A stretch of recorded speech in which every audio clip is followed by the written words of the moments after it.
Hi friends, నేను మీ నాని ప్రభాకర్. మీరు చూస్తున్నారు technologic channel. Friends, tech news episode 813కి అందరికీ స్వాగతం. ఈరోజు టెక్ న్యూస్ ఏంటని చక్కచక్క చూసేద్దాం. సో మొదటి న్యూస్ వచ్చరికి మనకి OnePlus నుంచి OnePlus నాట్ మొబైల్స్ ఏవైతే ఉన్నాయో OnePlus నాట్ 100 ఇంకోటి వచ్చరికి N10 5G వేరియంట్ మొబైల్స్, ఈ రెండు మొబైల్స్ని వీళ్ళు యూరోప్లో అయితే లాంచ్ చేశారు. స్పెసిఫికేషన్స్ చాలా యావరేజ్ స్పెసిఫికేషన్తో తీసుకొచ్చి ప్రైజెస్ మాత్రం చాలా ఎక్కువ ప్రైజెస్లో అయితే యూరోప్లో లాంచ్ చేశారనమాట. ఇందులో మనకి OnePlus not N10 5G variant mobile వచ్చేసరికి ఇది మనకి 6.49 inches full HD plus IPS LCD డిస్ప్లేతో వస్తుంది. ఇందులో స్టోరేజ్ చూస్తే 128GB ఉంటుంది, ర్యామ్ వచ్చేసరికి 6GB ఉంటుంది. ప్రాసెసర్ స్నాప్డ్రాగన్ 690 ప్రాసెసర్ అయితే యూజ్ చేశారు.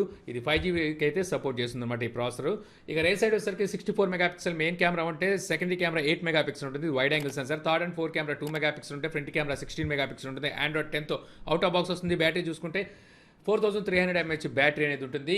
ఇక OnePlus not N100 display size 6.52 inches అయితే ఉంటుంది. హెచ్డీ ప్లస్ డిస్ప్లేతో వస్తుంది. ఇది కూడా IPS LCD డిస్ప్లే. ఇందులో స్టోరేజ్ చూస్తే 64GB ఉంటుంది, ర్యామ్ వచ్చేసరికి 4GB ఉంటుంది. ప్రాసెసర్ చూసుకుంటే స్నాప్డ్రాగన్ 460 ఈ ప్రాసెసర్ అయితే యూజ్ చేశారు. రేర్ సైడ్ కెమెరాస్ మనకి ట్రిపుల్ కెమెరా సెటప్ ఉంటుంది. Main camera 13 megapixel, second and third camera 2 megapixel, front camera 8 megapixel ఉంటుంది. Android 10తో అవుట్ ఆఫ్ బాక్స్ వస్తుంది. బ్యాటరీ చూసుకుంటే 5000 mAh బ్యాటరీతో ఈ మొబైల్ అయితే లాంచ్ చేశారు. ఇంకా వీటి ప్రైజెస్ చూస్తే యూరోప్ ప్రైస్ మన ఇండియన్ ప్రైస్తో కన్వర్ట్ చేసి ఇందులో మనకి not N10 5G variant mobile price వచ్చేసరికి వీళ్ళు 32,000 రూపాయల ప్రైస్ అయితే అక్కడ పెట్టారు. ఇక N100 ప్రైస్ చూస్తే 17,300 రూపాయలు అక్కడ ప్రైస్ అయితే పెట్టారనమాట. సో ఈ ప్రైజెస్ టూ మచ్ అయినాయి అని చెప్పొచ్చు.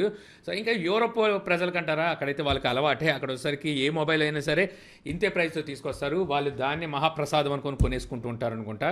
సో ఇండియాలోకి అయితే నాకు తెలిసి ఈ ప్రైజుల్లో ఇది రావు. అసలు ఈ డివైసెస్ మన ఇండియాకి వస్తాయన్నది గ్యారంటీ కూడా నాకైతే అనిపించట్లేదు. సో త్రాంగి చూస్తే మనకి కౌంటర్ పాయింట్ ఇచ్చిన రిపోర్ట్ ప్రకారం లాస్ట్ ఇయర్ Q3 నుంచి మనకి ఇయర్ Q2 వరకు ఏ కంపెనీలు software update and security updates అనేవి పర్ఫెక్ట్గా అన్ని డివైసెస్కి, ఓల్డ్ డివైసెస్తో సహా అన్నిటికీ ఇచ్చినాయి అనేది వీళ్ళైతే లిస్ట్ అయితే తీసుకొచ్చారు. ఇందులో వచ్చరికి నెంబర్ 1లో నోకియా అయితే ఉంది. నోకియా 100% వాళ్ళ అన్ని డివైస్కి సాఫ్ట్వేర్ అప్డేట్ని అయితే కంటిన్యూగా అయితే ఇస్తుంది. తర్వాత OnePlus కూడా ఉన్నట్టుంది. OnePlus కూడా 100% వాళ్ళ అన్ని డివైసెస్కి అయితే సెక్యూరిటీ అప్డేట్స్ అలాగే సాఫ్ట్వేర్ అప్డేట్స్ ఇస్తున్నట్టుగా అయితే తెలుస్తుంది అనమాట. ఇక తర్వాత ప్లేస్ వచ్చేసరికి Samsung 89%తో ఉంటే రియల్మీ వచ్చేసరికి 73%తో అయితే ఉంది. షౌమి అండ్ హువావే 65% లో ఉన్నాయన్నమాట. లెనోవో అండ్ ఒప్పో చూస్తే 36 నుంచి 50% ఉన్నాయి. ఎల్జీ వచ్చేసరికి 25% ఉంది. వివో చూసుకుంటే 24% ఉన్నట్టుగా అయితే తెలుస్తుంది. సో అన్నిటికన్నా బాగా డౌన్లో ఉన్నది వివో అని అర్థం అవుతుంది. సో త్రాంజి చూస్తే మనకి సామ్సంగ్ నుంచి Samsung Galaxy S20 FE fan edition మొబైల్ని రీసెంట్గానే వీళ్ళు లాంచ్ చేశారు కదా. దీని మీద ఆఫర్స్ అయితే వీళ్ళు ఇంకా కొనసాగిస్తూనే ఉన్నారు. ఇప్పుడు వచ్చరికి మళ్ళీ కొత్త ఆఫర్ని అయితే వీళ్ళు అనౌన్స్ చేసినట్టుగా తెలిసింది. ఇప్పుడు వచ్చరికి వీళ్ళు HDFC కార్డు మీద ఇన్స్టెంట్ 5,000 క్యాష్ డిస్కౌంట్ అయితే వీళ్ళు అనౌన్స్ చేస్తున్నారు. అంటే మీకు 45,000 రూపాయలు అయితే పడుతుంది. ఇది కాకుండా మీకు క్యాష్ బ్యాక్ ఆఫర్ కూడా ఉంది. 4,000 రూపీస్ మీకు తర్వాత క్యాష్ బ్యాక్ కూడా వస్తుంది. ఓవరాల్గా చూస్తే 41,000 అయితే ఈ మొబైల్ పడుతుంది అనమాట. మీరు ఎవరైనా సామ్సంగ్ బ్రాండ్ నుంచి ఫ్లాగ్షిప్ మొబైల్ తక్కువ ప్రైస్లో లేటెస్ట్ ఇది తీసుకోవాలనుకుంటే ఈ మొబైల్ మీద అయితే ఒక లుక్ వేయచ్చు. సో త్రాంజి చూస్తే మనకి రియల్మీ నుంచి రియల్మీ C17 ఈ మొబైల్ని వీళ్ళు రీసెంట్గానే బంగ్లాదేశ్లో అనుకుంటా లాంచ్ చేశారు. 13,000 రూపాయలు అక్కడ ప్రైస్ అయితే పెట్టారు. ఇప్పుడు ఆ మొబైల్ని మన ఇండియాలో నవంబర్ ఎండింగ్ కల్లా తీసుకురావాలని చెప్పి రియల్మీ భావిస్తున్నట్టుగా ఇక్కడ మనకి ఇన్ఫర్మేషన్ అయితే వస్తుంది. సో రియల్మీ ఎన్ని మొబైల్ తీసుకొస్తుందో, ఎందుకు తీసుకొస్తుందో కూడా తెలియట్లేదు. సడన్గా బోల్డ్ మొబైల్ అయితే వచ్చేస్తున్నాయి. ఆ మొబైల్స్ ఉంటున్నాయా వెళ్ళిపోతున్నాయి కూడా అర్థం కావట్లేదు. C సిరీస్లో చూస్తే మనకి జస్ట్ ఈ లాక్డౌన్ అయిపోయిన తర్వాతే 3-4 మొబైల్స్ అయితే లాంచ్ చేసింది. మళ్ళీ ఇంకో C17 అని చెప్పి ఇంకో మొబైల్ని అయితే లాంచ్ చేస్తుందంట. సో త్రాంజి చూస్తే మనకి రెడ్మీ నుంచి రెడ్మీ K30s మొబైల్ని వీళ్ళు చైనాలో లాంచ్ అయిపోతున్నారని ఇంతకుముందు మనం మాట్లాడుకున్నాం కదా. సో ఆ మొబైల్ని అయితే అక్కడ లాంచ్ చేశారు. ఈ మొబైల్ ఏమి కాదు, ఇక్కడ మన ఇండియాలో Mi 10T అని చెప్పేసి ఒక మొబైల్ని అయితే రీసెంట్గా లాంచ్ చేశారు కదా. సేమ్ మొబైల్ని వీళ్ళు రీబ్రాండ్ చేసి చైనాలో అయితే రెడ్మీ K30s పేరు మీద అయితే లాంచ్ చేశారు. బట్ ఒకసారి ప్రైస్ అయితే మాత్రం మంచి అగ్రెసివ్ ప్రైస్లో అయితే అక్కడ తీసుకొచ్చారని చెప్పాలి. ఎందుకంటే ఇందులో ఒకసారి స్నాప్డ్రాగన్ 865 ప్రాసెసర్ ఉంటుంది, అలాగే 5G సపోర్ట్తో అయితే ఈ మొబైల్ వస్తుంది.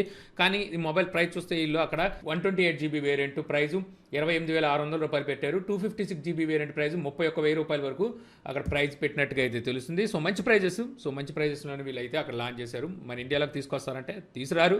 ఇదే మొబైల్ మళ్ళీ తీసుకెళ్లి పోకోలోనే తోసి పోకో బ్రాండ్లోనే బయటికి తీసుకొస్తారు. సో త్రాంజి చూసుకుంటే మనకి యాపిల్ నుంచి యాపిల్ iPhone 12 సిరీస్ మొబైల్స్ని రీసెంట్గానే లాంచ్ చేసి అవి సేల్స్ కూడా చైనాలో తీసుకొచ్చిన సంగతి తెలుసు కదా. సో కొంతమంది యూజర్స్ ఇప్పుడు ఈ మొబైల్ మీద అయితే కంప్లైంట్ రేజ్ చేస్తున్నారు అనమాట. ఇవి వచ్చేసరికి హ్యాండ్కి ఇంజూర్ చేస్తున్నాయి. అంటే iPhone 12 ఎడ్జెస్ ఏవైతే ఉన్నాయో చాలా షార్ప్గా ఉన్నాయి. దీనివల్ల వచ్చేసరికి హ్యాండ్ అనేవి కోసుకుంటున్నాయని చెప్పేసి కొంతమంది రిపోర్ట్ చేస్తున్నట్టుగా అయితే తెలుస్తుంది. ఇది ఎంతవరకు నిజమో తెలియదు, కానీ మేబీ యాపిల్ అయితే ఇలాంటి మార్కెట్లోకి తీసుకొచ్చే ముందు ఇవన్నీ చూసుకొని తీసుకొస్తుంది. ఇది ఏదైనా మ్యానిపులేట్ చేయడం కోసం అక్కడ వాళ్ళు ఏమైనా చేయొచ్చేమో. ఒకవేళ అదే కనుక నిజమైతే మాత్రం ఖచ్చితంగా యాపిల్ మీద కేసు అయితే ఫైల్ చేయాలి.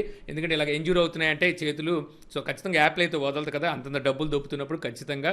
సో సేఫ్టీ సేఫ్టీ అనేది చూసుకోవాలి. సో సేఫ్టీ లేకుండా ఇలా బయటికి తీసుకొస్తే మాత్రం ఖచ్చితంగా యాపిల్ మీద అయితే కేసు వేయాల్సిందే. సో తర్వాత చూస్తే మనకి జూమ్ తమ యూజర్స్ అందరికీ ఇప్పుడు ఎండ్ టు ఎండ్ ఎన్క్రిప్షన్ అనేది రోల్ అవుట్ చేసినట్టుగా తెలుస్తుంది. ఒకప్పటిసరికి ఎవరైతే ప్రీమియం సబ్స్క్రిప్షన్ తీసుకున్న వాళ్ళు ఉన్నారో సో వాళ్ళకే ఇచ్చేది, తర్వాత దాని మీద పెద్ద రచ్చ కూడా జరిగింది అనుకోండి. ఇప్పటిసరికి అందరికీ అయితే రోల్ అవుట్ చేసినట్టుగా తెలుస్తుంది అనమాట. దీంతో పాటు మీకు ఇప్పుడు యూట్యూబ్లో లైవ్ స్ట్రీమ్ చేసే సపోర్ట్ను కూడా వీళ్ళైతే తీసుకొచ్చారు. ఒకప్పటిసరికి ఓబీఎస్ యూజ్ చేయాల్సి వచ్చేది కదా, లేదా థర్డ్ పార్టీ ఏదైనా యాప్ అయితే యూజ్ చేయాల్సి వచ్చేది. సో ఇప్పటిసరికి డైరెక్ట్గా మీరు లైవ్ స్ట్రీమ్ అయితే త్రూ జూమ్ ద్వారా అయితే చేయొచ్చు. ఈ వచ్చరికి ప్రస్తుతానికి ఆండ్రాయిడ్ అండ్ పీసీ మ్యాక్కి వీళ్ళు రోల్ అవుట్ చేసినట్టుగా తెలుస్తుంది. ఐఓఎస్ డివైసెస్కి వచ్చరికి ఇంకా ఇవి హోల్డ్లోనే ఉంది. అతి త్వరలో ఐఓఎస్ డివైస్ కూడా రావచ్చు అని చెప్పి ఇన్ఫర్మేషన్ అయితే ఉంది. సో తర్వాత నుంచి వస్తే మళ్ళీ మనకి యాపిల్ మన ఇండియాతో పాటు ఇంకో 5 కంట్రీల్లో వీళ్ళు ఇన్ యాప్ పర్చేసింగ్ ఏవైతే ఉన్నాయో వీటిని ఇంకా పెంచే అవకాశం అయితే ఉన్నట్టుగా ఇక్కడ మనకి ఇన్ఫర్మేషన్ అయితే వస్తుందన్నమాట. రానున్న రోజుల్లో ఈ మార్పునైతే వీళ్ళు ఇండియా ఇంకా 5 కంట్రీలకి అయితే తీసుకురాబోతున్నారంట. వీళ్ళకి ఎంత దోచుకున్నా అయితే కడుపు నిండదు, ఇంకా దొరికినంత వరకు పెండాలనే చూస్తుంటారు. ఆల్రెడీ డాలర్ని తీసుకొచ్చి ఇక్కడ ₹100 చేసి అమ్ముతున్నారు, అది సరిపోలేదు. మళ్ళీ ఇంకా ఇన్ యాప్ పర్చేసింగ్లో ఇంకా మార్పులు అయితే తీసుకొస్తారంట వీళ్ళు బొంద. సో తర్వాత నుంచి చూస్తే మనకి ఫేస్బుక్ క్లౌడ్ గేమింగ్ సర్వీస్ని అయితే ఈరోజు అనౌన్స్ చేసిందనమాట. సో ఆల్రెడీ మనకి గూగుల్ స్టడియా అలాగే మైక్రోసాఫ్ట్ వచ్చేసరికి ఎక్స్ క్లౌడ్ అని చెప్పేసి గేమ్ స్ట్రీమింగ్ సర్వీస్ని అయితే తీసుకొచ్చినాయి. సో అలాగే ఎన్విడియా కూడా అయితే తీసుకొచ్చింది. వీళ్ళంతా వచ్చేసరికి వీళ్ళు మంత్లీ ప్లాన్స్తో వాటితో అయితే తీసుకొచ్చారు. అలాగే పీసీ గేమ్స్, అలాగే console games, mobile games, so అన్నిటినీ వీళ్ళైతే తీసుకొచ్చారు. బట్ వచ్చేసరికి ఇప్పుడు మనకి ఫేస్బుక్ తీసుకొచ్చిన ఈ గేమ్స్ ఏవైతే ఉన్నాయి, ఈ సపోర్ట్ వచ్చేసరికి ఓన్లీ మొబైల్ గేమ్స్ని మాత్రమే వీళ్ళు తీసుకొచ్చినట్టుగా అయితే తెలుస్తుందన్నమాట. అలాగే వచ్చేసరికి మనకి ఫ్రీగా అయితే వీళ్ళు అవైలబుల్లోకి అయితే తీసుకొచ్చినట్టుగా ఇక్కడైతే తెలుస్తుంది. ప్రస్తుతానికి వచ్చేసరికి మనకి ఆండ్రాయిడ్ అండ్ పీసీ వీటన్నిటికీ అయితే తీసుకొచ్చారు. అంటే వెబ్ బ్రౌజింగ్తో మనం ఈ గేమ్స్ ఆడొచ్చు, అలాగే వచ్చేసరికి ఆండ్రాయిడ్ డివైస్లో ఆడొచ్చు. ఐఓఎస్ డివైస్కి అయితే ప్రస్తుతానికి పర్మిషన్ దొరికినట్టుగా లేదు, సో దానికైతే రాలేదంటే ఐఓఎస్ డివైస్కి వచ్చేసరికి. క్లౌడ్ గేమింగ్ సర్వీస్ అంటే మీకు ఎటువంటి గేమ్స్, ఎంత హెవీ గేమ్ అయినా సరే మీరు, సో అది సపోజ్ 10 GB ఉండొచ్చు లేదా 15 GB గేమ్ అయి ఉండొచ్చు, అయినప్పటికీ వాటిని మీరు డౌన్లోడ్ చేసుకొని ఇన్స్టాల్ చేసుకునే పని లేకుండా డైరెక్ట్గా మీరు గేమ్ని అయితే ఆడేవచ్చు అనమాట. దానికోసం మీకు హై స్పీడ్ ఇంటర్నెట్ ఉంటే సరిపోతుంది. సో తర్వాత నుంచి వస్తే మళ్ళీ మనకి యాపిల్ నెక్స్ట్ తీసుకురాబోయే నెక్స్ట్ జనరేషన్ ఏవైతే ఎయిర్పాడ్స్ ఉంటాయో వీటిని వచ్చేసరికి 2021 నాటికి తీసుకురాబోతున్నట్టుగా అయితే ఇక్కడ మనకి ఇన్ఫర్మేషన్ వస్తుంది అనమాట. యాక్చువల్గా చూస్తే ఫస్ట్ జనరేషన్ అంటే సెకండ్ జనరేషన్ అనుకుంటూ 2 ఎయిర్పాడ్స్ని అయితే తీసుకొచ్చారు. తర్వాత వీళ్ళు ఎయిర్పాడ్స్ ప్రో అని చెప్పేసి ఇంకో అయితే తీసుకొచ్చారు. ఇంకా వీటికి సంబంధించిన సక్సెసర్స్ వచ్చేసరికి నెక్స్ట్ ఇయర్ అయితే తీసుకురాబోతున్నారంట. ఎయిర్పాడ్స్ ప్రోలో మనం సెకండ్ జనరేషన్ చూడొచ్చు, అలాగే థర్డ్ జనరేషన్ ఎయిర్పాడ్స్ అయితే చూడొచ్చు. ఇంకా అలాగే యాపిల్ 2017లో అనుకుంటా ఎయిర్ పవర్ అని చెప్పేసి వీళ్ళు వైర్లెస్ ఛార్జింగ్ మీద వర్క్ అయితే చేశారు. ఇది వచ్చేసరికి ఒకేసారి మల్టీ డివైసెస్ని ఛార్జ్ చేస్తుందని చెప్పి, అంటే true wireless Bluetooth ear phones, అలాగే ఐవాచ్, అలాగే ఐఫోన్ని మూడింటిని ఒకేసారి ఛార్జ్ చేయొచ్చు అని చెప్పి దీన్ని అయితే డెవలప్ చేశారు. బట్ వచ్చేసరికి ఇందులో కాయిల్స్ ఓవర్గా హీట్ ఎక్కడం, సో బర్న్ అయ్యే ఛాన్సెస్ ఉండడం వల్ల ఈ ప్రాజెక్ట్ ఏదైతే ఉందో దీన్ని స్టాప్ అయితే చేశారు. మళ్ళీ ఈ ప్రాజెక్ట్ని మళ్ళీ వీళ్ళు రీసెంట్గానే స్టార్ట్ చేసి మళ్ళీ 2021 నాటికల్లా మళ్ళీ ఈ ప్రోడక్ట్ని అయితే మార్కెట్లోకి తీసుకురావాలని చెప్పి వీళ్ళు భావించారు. బట్ వచ్చేసరికి ఇప్పుడు కూడా మళ్ళీ ఫెయిల్ అయినట్టుగా అయితే వస్తుంది. ఈ ప్రాజెక్ట్ని మళ్ళీ స్టాప్ అయితే చేశారట. సో ముచ్చటగా 3వ సారి కూడా స్టాప్ చేసేస్తారేమో చూడాలి. ఇది కాకుండా థర్డ్ పార్టీ ఏవైతే కొన్ని కంపెనీలు అందులో చూసుకుంటే మనకి బెల్కెన్ అయితే ఉంది. బెల్కెన్ ఎప్పుడో తీసుకొచ్చింది. సో ఈ కైండ్ ఆఫ్ వాచ్ని, ఎయిర్పాడ్స్ని, అలాగే ఒకేసారి ఐఫోన్ కూడా ఒకేసారి ఛార్జ్ అయితే చేసుకోవచ్చు. సో అదర్ కంపెనీలు సో సక్సెస్ అయినట్టుగా మరి యాపిల్ ఎందుకు సక్సెస్ కాలేకపోతుందంటే వీళ్ళు వచ్చరికి ఒకే ప్లేట్లో మొత్తం తీసుకురావాలని చెప్పి, ఒకే ప్లేట్లో మొత్తం వడ్డించేయాలని చెప్పి వీళ్ళు చూస్తున్నారు. బట్ వాళ్ళంటే ఏనికానికి సపరేట్గా తీసుకొచ్చి కాయిల్స్ని, సో అలాగైతే వేరే కంపెనీలు అయితే తీసుకొస్తున్నాయి. సో చూడాలి మరి యాపిల్ 3వ సారి ముచ్చటగా ఏమైనా సక్సెస్ అవుతుందో లేదో, అంటే ప్రయత్నిస్తే.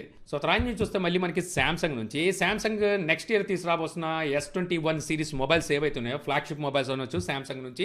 సో ఇందులో వచ్చరికి మనకి out of the box cable కానీ, ఛార్జర్ కానీ, ఇయర్ ఫోన్స్ కానీ ఏమీ ఉండవు అన్నట్టుగా అయితే ఇక్కడ మనకి ఇన్ఫర్మేషన్ వస్తుంది. సో ఏ చెత్త పనికైనా ముందు శ్రీకారం చుట్టేది యాపిల్ అనమాట. ఆ తర్వాత ఆ పిచ్ అనేది మిగిలిన కంపెనీలకు పడుతూ ఉంటుంది. సో అందులో ముందుగా మళ్ళీ శాంసంగే ఉన్నట్టుగా అయితే తెలుస్తుంది అనమాట. సో ఫ్లాగ్షిప్ మొబైల్ కొంటున్న వాళ్ళు ఆ మాత్రం అవి కూడా లేకుండా అసలు ఎలా కొంటారని ఇలా అనుకుంటున్నారు, నాకైతే అర్థం కావట్లేదు. అదేంటంటే ఈ వేస్ట్ మేము ఎన్విరాన్మెంట్ కాపాడుతున్నాం, తోటకూర ఉంటారు. సో దానికి కానీ ఏమైనా ప్రైస్ తగ్గిస్తారా, అది కూడా లేదు. రానున్న రోజుల్లో ఏంటంటే మామూలుగా ఈ ఫ్లాగ్షిప్ మొబైల్స్కి మనం బ్యాక్ కేస్ కొనాలన్నా, స్క్రీన్ గార్డ్ కొనాలంటే దానికే 2 నుంచి 3 వేల రూపాయలు ఖర్చు అవుతుంటాయి. ఎందుకంటే ఇంత ఖరీదైన మొబైల్స్ మనం కొన్నాం కాబట్టి, సో అవే ఖరీదైన బ్యాక్ కేసు, స్క్రీన్ కార్డు వాడదాం, అంత ప్రొటెక్షన్గా ఉంచాలి అని చెప్పి.